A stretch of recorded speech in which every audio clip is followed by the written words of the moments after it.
ધોરણ 5 વિષય ગણિત સ્વાધ્યાયપોથી પ્રકરણ 14 કેટલું મોટું કેટલું ભારે જેના પ્રશ્ન 1 થી 4 નો અભ્યાસ કરીએ। પ્રશ્ન 1 નીચે આપેલા કદના માપ પરથી પ્રશ્નના જવાબ આપો।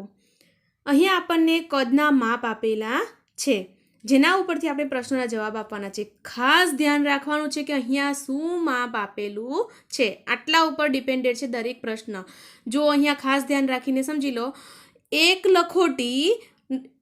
લખોટીનું જેટલું કદ છે તેના બરાબર એક પેન્સિલ એટલે અને એક પેન્સિલ બરાબર એક રબર, એટલે કે ત્રણેય લખોટી, એક પેન્સિલ અને એક રબર ત્રણેયનું કદ કેટલું છે માપ એટલે કે વજન સરખું છે, બરાબર। આ ત્રણેયનું વજન સરખું છે। ત્યાર પછી આપણને એક દડો બરાબર બે લખોટી, એટલે બે લખોટી હોય તો એક દડો થાય। એનો મતલબ આપણને એક દડામાં બે પેન્સિલ હોય અથવા બે રબર હોય તો પણ એક દડો થાય, કારણ કે એક લખોટી બરાબર જ એક પેન્સિલ અને એક રબર છે। તો અહીંયા બે લખોટી બરાબર એક દડો, બરાબર। ત્યાર પછી ત્રણ લખોટી બરાબર એક લીંબુ અને ચાર લખોટી બરાબર એક બટાકું છે, બરાબર। અહીંયા જે દડો, લીંબુ અને બટાકું છે તે આપણને લખોટીઓના કદ, અહીંયા બે લખોટી, ત્રણ લખોટી અને ચાર લખોટીના કદ બરાબર છે। તો આ વસ્તુ ખાસ ધ્યાન રાખવાની છે। હવે પ્રશ્નમાં તો જુઓ, પ્રશ્ન 1 બે રબરના કદ કેટલી લખોટીઓ બરાબર થાય? તો હવે બે રબર, હવે જુઓ રબર અને લખોટી બંને સરખું જ માપ છે, સરખું જ કદ છે બંનેનું। તો બે રબર છે તેના કેટલી લખોટીઓ બરાબર થાય? તો એક રબર બરાબર એક લખોટી, તો બે રબર બરાબર બે લખોટી થાય, બરાબર। તો અહીંયા જવાબ આવશે બે લખોટી થાય। ત્યાર પછી ત્રણ લખોટીઓનું કદ કેટલી પેન્સિલ બરાબર થાય? તો અહીંયા લખોટી અને પેન્સિલનું પણ સરખું જ છે, તો ત્રણ લખોટી એટલે ત્રણ પેન્સિલ, આપણે સીધું લખી દો તો પણ ચાલે। એક લખોટી બરાબર એક પેન્સિલ, ત્રણ લખોટી બરાબર ત્રણ પેન્સિલ થાય। ત્યાર પછી બે લીંબુનું કદ કેટલા રબર બરાબર થાય? હવે બે લીંબુનું કદ કેટલા રબર બરાબર કહ્યું છે। હવે રબર અહીંયા લીંબુ બરાબર લખોટી આપી છે, રબર આપેલું નથી, પણ એટલું ખાસ ધ્યાન રાખવાનું કે આપણે લખોટી જેટલું છે એટલું જ રબર છે, બરાબર। લખોટી જેટલી છે તેટલું જ રબર છે। તો અહીંયા એક લીંબુ બરાબર કેટલી લખોટી છે? ત્રણ લખોટી છે। તો એવું સમજવાનું કે એક લીંબુ બરાબર ત્રણ રબર છે, આપણે રબર શોધવાના છે ને, બરાબર। તો અહીંયા જુઓ મેં લખ્યું એક લીંબુ બરાબર ત્રણ લખોટી, તો બે લીંબુ બરાબર કેટલી લખોટી થશે? 6 લખોટી થશે બે લીંબુ બરાબર તો 6 લખોટી છે, બરાબર, તેને આપણે રબરમાં ફેરવી દઈએ તો અહીંયા જો રબર બરાબર 6 લખોટી બરાબર કેટલા રબર થશે? 6 રબર થશે ને, કારણ કે રબર અને લખોટી બંને સરખું છે। તો અહીંયા આપણને બે લીંબુની કેટલી લખોટી? 6 લખોટી મળી, બરાબર। તો 6 લખોટી બરાબર 6 રબર, તો બે લીંબુ બરાબર કેટલા રબર થશે? અહીંયા આપણનો પ્રશ્ન શું છે? બે લીંબુના કદ કેટલા રબર બરાબર થાય? તો આપણે જવાબમાં લખવાનું બે લીંબુ બરાબર 6 રબર થાય, બરાબર। ડાયરેક્ટ તમે સમજો તો પણ વાંધો નહીં, અને લખીને સમજો કે કેટલા લીંબુ બરાબર કેટલી લખોટી છે। હવે આપણે સીધું ધ્યાન રાખીએ તો પણ ચાલે કે જો બે લીંબુ બરાબર, હવે એક લીંબુ બરાબર ત્રણ લખોટી, તો બે લીંબુ બરાબર 6 લખોટી હોય તેની ડબલ, બરાબર। હવે જેટલી લખોટી છે તેટલા જ રબર છે, તો બે લીંબુ બરાબર 6 રબર થાય। ત્યાર પછી આગળ 4 નંબરમાં જોઈએ તો જુઓ 9 પેન્સિલનું કદ કેટલા લીંબુ બરાબર થાય? હવે 9 પેન્સિલનું કદ કેટલા લીંબુ બરાબર કહ્યું છે, બરાબર। હવે જેટલી પેન્સિલ છે એટલી જ લખોટી છે, આપણને લીંબુ બરાબર લખોટી આપેલું છે, તો જેટલી પેન્સિલ તેટલી જ લખોટી, તો અહીંયા લખી દેવાનું 9 પેન્સિલ બરાબર 9 લખોટી છે। હવે આપણને લીંબુમાં કેટલા આપ્યા છે? એક લીંબુ બરાબર 3 લખોટી આપી છે, આપણે લીંબુ કેટલા થાય તે શોધવાનું છે, તો પદ કઈ રીતે મૂકવાનું? 3 લખોટી બરાબર એક લીંબુ, આપણને અહીંયા આપેલું છે ને 3 લખોટી બરાબર એક લીંબુ, તો એ રીતે લખવાનું અહીંયા 3 લખોટી બરાબર એક લીંબુ, તો 9 લખોટી બરાબર કેટલા લીંબુ? તો આ બંનેનું શું કરીએ? ગુણ્યાકાર 9 ગુણ્યા 1 છેદમાં 3, 3ના ઘડીએથી છેદ ઉડાડો, 3 તાલી 9, તો કેટલા લીંબુ થાય? 3 લીંબુ થાય। ત્યાર પછી આગળ 3 બટાકાનું કદ કેટલા લીંબુ બરાબર થાય? હવે 3 બટાકાનું કદ કેટલા લીંબુ બરાબર કહ્યું છે? સૌથી પહેલાં તો આપણે લખોટીમાં ફેરવી દઈએ, બરાબર, કે 1 બટાકું બરાબર કેટલી લખોટી આપણને આપેલી છે અહીંયા? જુઓ, 1 બટાકું બરાબર 4 લખોટી છે. તો કેટલી લખોટી થાય અહીંયા? 3 બટાકા છે તો જો અહીંયા 1 બટાકું બરાબર 4 લખોટી, તો 3 બટાકા છે તો આપણે 4 જોડે એટલી ગુણાકાર કરવો પડે ને, બરાબર. તો 3 ગુણ્યા 4 તો કેટલી લખોટી થઈ? 3 બટાકા બરાબર 12 લખોટી છે. હવે આ 12 લખોટીને આપણે લીંબુમાં ફેરવવાનું, તો અહીંયા જેમ કર્યું તેમ જ કરીશું. 3 લખોટી બરાબર 1 લીંબુ, તો 12 લખોટી બરાબર કેટલા લીંબુ? તો 12 ભાગ્યા 3 કરો એટલે 3 4 12, 4 લીંબુ થાય. ત્યાર પછી પ્રશ્ન 6 લીંબુનું કદ કેટલા લખોટીઓ બરાબર થાય? તો 6 લીંબુનું કદ બરાબર કેટલી લખોટી થશે? તો અહીંયા 1 લીંબુ બરાબર કેટલી લખોટી છે? 3 લખોટી આપણને આપેલી છે. તો અહીંયા 6 લીંબુ, તો 6 લીંબુ બરાબર કેટલી લખોટી થાય? તો 6 ગુણ્યા 3 લખોટી થાય. 6 ગુણ્યા 3 કરીએ 6 3 18 લખોટી થાય. 6 લીંબુ બરાબર કેટલી લખોટી થશે? આપણે સીધી લખોટી જ પૂછી છે, ડાયરેક્ટ પદ મૂકી દેવાનું કે 1 લીંબુ બરાબર 3 લખોટી, 6 લીંબુ બરાબર કેટલી લખોટી? તો 6 ગુણ્યા 3 18 લખોટી થાય.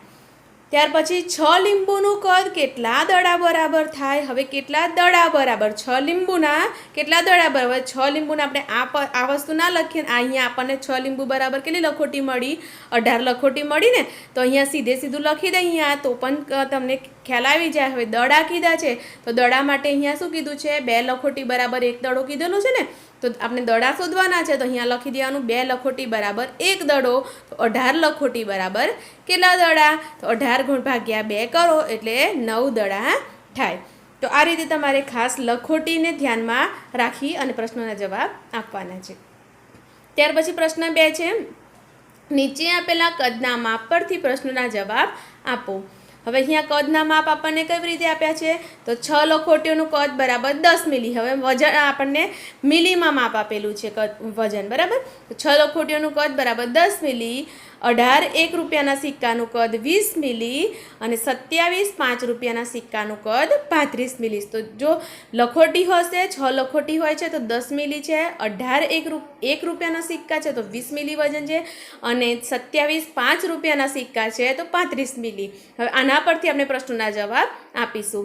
તો જુઓ, 12 લખોટીઓનું કદ કેટલા મિલી થાય? હવે 12 લખોટીઓનું કદ કહ્યું છે, બરાબર. તો અહીંયા જો આપણે 6 લખોટીઓનું કદ કેટલા મિલી આપ્યું છે? 10 મિલી છે. તેના પરથી પદ મૂકીએ કે 6 લખોટીઓનું કદ 10 મિલી, તો 12 લખોટીઓનું કદ કેટલા મિલી? આપણને કેટલા મિલી પ્રશ્ન જે આપ્યો હોય આ સાઈડ આવવું જોઈએ.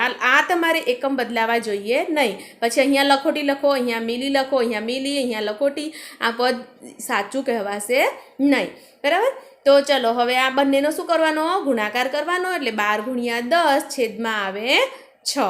હવે 6ના ઘડિયાથી છેદ ઉડાડીએ, 6 દુ 12. તો શું રહ્યું? 10 દુ 20 મિલી જવાબ મળ્યો. તો 12 લખોટીનું કદ કેટલા મિલી થાય? 20 મિલી થાય. ત્યાર પછી 9 1 રૂપિયાના સિક્કાનું કદ કેટલા મિલી થાય? હવે 1 રૂપિયાના સિક્કા, 18 1 રૂપિયાના સિક્કાનું 20 મિલી, તો 9ના કેટલા થાય? 9નું અડધું થાય ને, 10 મિલી. અને આપણે ગણતરી કરવી હોય કઈ રીતે રીતે લખવાનું કે 18 1 રૂપિયાના સિક્કાનું વજન 20 મિલી, તો 9 1 રૂપિયાના સિક્કા બરાબર કેટલા મિલી? હવે 9 ગુણ્યા 20 કરી છેદમાં 18 કરો. અહીંયા છેદ કઈ રીતે ઉડાડ્યા? 9 દુ 18, બરાબર.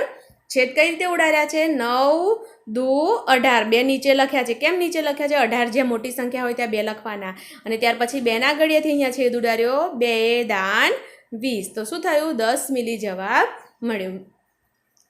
ત્યાર પછી ત્રીજો પ્રશ્ન છે, 30 મિલી બરાબર કેટલી લખોટીઓનું કદ થાય?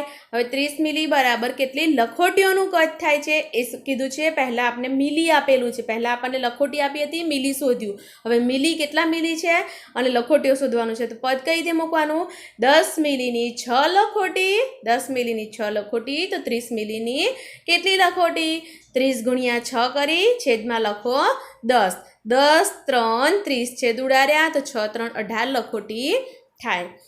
ત્યાર પછી 4 નંબર 36 1 રૂપિયાના સિક્કાનું કદ કેટલી લખોટીઓના કદ બરાબર થાય? હવે 36 1 રૂપિયાના સિક્કા છે, તેનો કેટલી લખોટીઓના કદ બરાબર થાય? હવે લખોટીઓના કદ કીધા છે તો અહીંયા સૌથી પહેલાં આપણે મિલીમાં વજન શોધીશું અને ત્યાર પછી તેને લખોટીમાં ફેરવીશું, કેટલી લખોટીઓ થાય તે શોધીશું. તો જુઓ 36 1 રૂપિયાના સિક્કા છે, અહીંયા 18 1 રૂપિયાના સિક્કાનું કદ કેટલું છે? 20 મિલી છે. તો 18 1 રૂપિયાના સિક્કાનું કદ 20 મિલી, તો 36 1 રૂપિયાના સિક્કાનું કદ કેટલા મિલી થશે? હવે 36 ગુણ્યા 20 કરી ભાગ્યા 18 કરો એટલે 18 દુ 36 છેદ ઉડાડી એટલે 40 મિલી આપણને વજન થયું. હવે આ 40 મિલીની લખોટીઓ કેટલી થશે? કેટલા કદ બરાબર લખોટીઓ થશે? તો અહીંયા 10 મિલીની 6 લખોટી હતી, 10 મિલીની 6 લખોટી, 40 મિલીની કેટલી લખોટી? 40 ગુણ્યા 6 કરો ભાગ્યા 10 કરો, 10ના ભાગે ઘડીએથી આપણે છેદ ઉડાય 10 4 40 એટલે 6 ગુણ્યા 4 6 ચોક 24 લખોટી થાય. તો સૌથી પહેલાં શું કરવાનું? મિલીમાં ફેરવવાનું 1 રૂપિયાના સિક્કાને અને ત્યાર પછી જે મિલીમાં માપ મળ્યું તેમાંથી લખોટી કેટલી થાય તે શોધવાનું. આગળ 5 નંબરનો પ્રશ્ન પણ એ જ પ્રમાણે છે. જો 54 5 રૂપિયાના સિક્કાનું કદ કેટલી લખોટીઓના કદ બરાબર થાય? હવે 54 5 રૂપિયાના સિક્કાનું કદ કહ્યું છે તો પહેલાં આને આપણે કેટલી લખોટીઓ બરાબર થાય છે તો સૌથી પહેલાં મિલીમાં શોધી દઈએ. તો અહીંયા જો 27 5 રૂપિયાના સિક્કાનું કદ કેટલું છે? 35 મિલી છે. તો અહીંયા લખો 27 5 રૂપિયાના સિક્કા બરાબર 35 મિલી. તો 54 5 રૂપિયાના સિક્કા બરાબર કેટલા મિલી? 54 ગુણ્યા 35 કરો, ભાગાકારમાં લખો 27. હવે 27 ભાગ્યા 54 કરો, સોરી 54 ભાગ્યા 27 કરો એટલે 27 દુ 54 થાય. તો અહીંયા છેદ ઉડાડો 27 દુ 54 એટલે 35 ગુણ્યા 2 35 દુ 70 મિલી વજન થાય. હવે 70 મિલી વજન છે તેને આપણે લખોટીમાં ફેરવીએ તો 10 મિલીની 6 લખોટી, 70 મિલીની કેટલી લખોટી? 70 ગુણ્યા 6 કરો, ભાગાકારમાં લખો 10, 10 સતા 70, 7 છંગ 42 લખોટી થાય. તો ખ્યાલ આવી ગયો શું કરવાનું? મિલીમાં ફેરવવાનું પહેલાં 5 રૂપિયાના સિક્કાને અને ત્યાર પછી તેમાંથી લખોટીમાં કેટલી લખોટી થાય તે શોધવાનું. ત્યાર પછી આગળ પ્રશ્ન 3માં કહ્યું છે નીચે આપેલી વસ્તુઓમાંથી સૌથી વધુ કદ ધરાવતી વસ્તુમાં લાલ રંગ તથા સૌથી ઓછું કદ ધરાવતી વસ્તુમાં પીળો રંગ પૂરો. તો અહીંયા મેં સૌથી વધુ વજન ધરાવતું અહીંયા કેક લાગ્યું, કેકમાં અહીંયા લાલ રંગ તમારે પૂરી દેવાનો અને સૌથી ઓછા વજનવાળું આ જે થર્મોમીટર છે તાવ માપવાનું બરાબર તેના અંદર પીળો રંગ પૂરી દેવાનો. ત્યાર પછી પ્રશ્ન 4 છે નીચેના આકારોમાં કેટલા સેમી ઘન સમાયેલા છે તે જણાવો. હવે કેટલા સેમી ઘન સમાયેલા છે બરાબર? અગાઉ આપણે પરિમિતિ ક્ષેત્રફળ શીખ્યા. એમાં ક્ષેત્રફળ એટલે કે તમારે અહીંયા જો ધારો કે મેં આ ચોરસ આકાર દોર્યો છે તેની અંદર જે રોકાયેલી જગ્યા છે આ આકારની સમતલી આકારની જગ્યા છે તેને ક્ષેત્રફળ કહેતા હતા.